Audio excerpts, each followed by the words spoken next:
असांजे पासे दे गोहराम जो इलाइक़ो आहे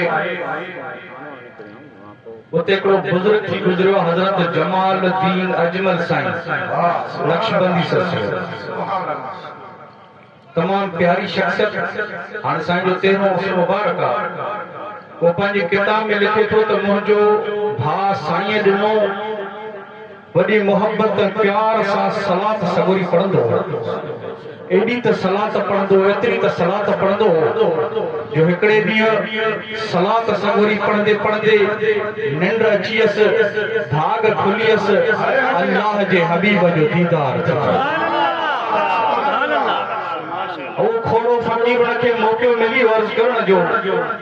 अर्ज करे तो सुनो या रसूल अल्लाह सल्लल्लाहु अलैहि वसल्लम सुनो जेका मां तव्हां ते सलात पढ़ंदो आहियां गोराम खां या गंबर शरीफ खां या रानीपुर शरीफ खां या खानवाड़ खां या दुनिया बका खां सुनो छा मुंहिंजी सलात मदीने पहुचंदी आहे सुनो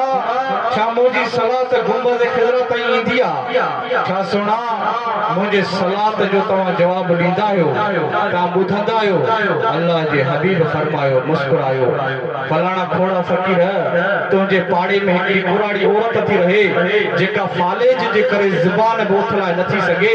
असां ते दिल में सलात पढ़ंदी आहे साहब मां मोहम्मद करीम ॿुधंदो आहे